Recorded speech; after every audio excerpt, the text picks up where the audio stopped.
qora jentrani olib ketdim. Chilonzor tuman ichki ishlar organlari faoliyatini muvofiqlashtirish boshqarmasi navbatchilik qismiga tuman hududida soat tungi 3larda avtomobil olib qochib ketilganligi haqida xabar kelib tushdi. Diqqat, diqqat. Shaxs tarkib diqqatiga. Qora rangli Lacetti avtolov nomli shaxs haydab ketgan. Shundan so'ng Toshkent shahar ichki ishlar bosh boshqarmasi, tezkor qidiruv xizmati hamda Chilonzor tumani jinoyat qidiruv bo'limi xodimlari tomonidan tezkor tadbirlar o'tkazildi. Buning natijasida olib qochib ketilgan avtomobil Yashnobod tumanidan topildi, gumonlanuvchi esa qo'lga olindi.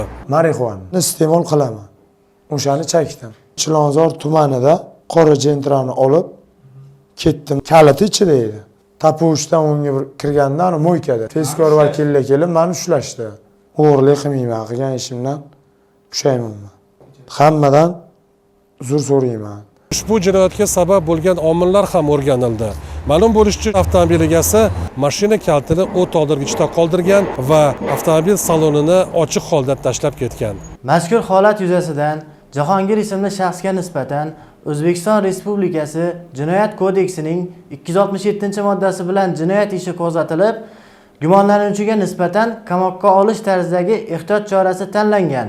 Hozirda dastlabki tergov harakatlari davom etmoqda.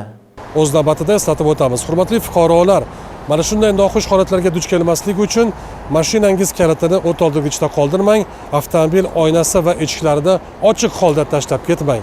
O'z shaxsiy avtomobilingizga ehtiyot bo'ling.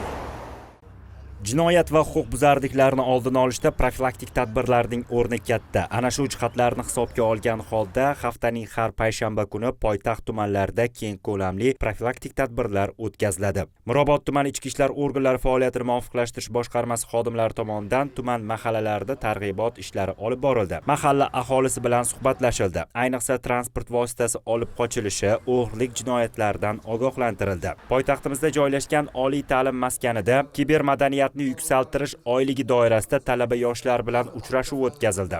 Unda bugungi kunda kibermakonda sodir bo'layotgan firibgarlik, o'g'irlik jinoyatlari haqida ma'lumotlar berilib, jinoyat qurboniga aylanmaslik yuzasidan ogoh bo'lishga chaqirildi. Mirobod tumani ichki ishlar organlari faoliyatini muvofiqlashtirish boshqarmasi xodimlari tomonidan Toshkent transport universitetida talabalar o'rtasida oila turmush doirasidagi jinoyatlarga bag'ishlangan uchrashuv ham tashkil etildi. Oilaviy zo'ravonlikka uchragan xotin-qizlar qanday yo'l tutish kerak, kimga murojaat qilishi mumkinligi yuzasidan mutaxassislar talaba qizlarga kerakli ma'lumotlarni berib o'tishdi. Huquqbuzarliklar profilaktikasi kuni doirasida avtomobil yuvish shoxobchasida ham ishchi xodimlar bilan birgalikda profilaktik uchrashuv tashkil etildi. Unda ichki ishlar organlari faoliyatini muvofiqlashtirish boshqarmasi mas'ullari tomonidan transport vositasini olib qochish va o'g'irlik jinoyati qanday javobgarlik keltirib chiqarishi yuzasidan ogohlikka chaqirildi. Tumanda joylashgan 39 ta mahalla hududida jinoyat va huquqbuzarliklarning barvaqt oldini olish bo'yicha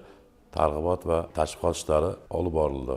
Bunda asosiy e'tibor ko'cha va jamoat joylarida fuqarolarimiz tomonidan o'zlarining avtomobillarini qarovsiz qoldirmaslik, avtomobil kalitini o't oldirgichda qoldirmaslik yuzasidan tushuntirish ishlari olib borildi. Shuningdek, ko'cha va jamoat joyida tan jarohati bilan bog'liq jinoyatlarni oldini olish maqsadida fuqarolar o'rtasida targ'ibot ishlari amalga oshirildi. Mirobod tumanida joylashgan Abdulla Avloniy mahallasida sayyor sud ham o'tkazildi. Unda mahallada sodir etilgan huquqbuzarliklar ko'rib chiqildi. Huquqbuzarlarga nisbatan jinoyat ishlari bo'yicha Mirobod tumani sudining qarori qabul qilindi. Huquqbuzarliklar profilaktikasi kuni doirasida bu kabi tadbirlar poytaxtning barcha tumanlarida o'tkazilmoqda.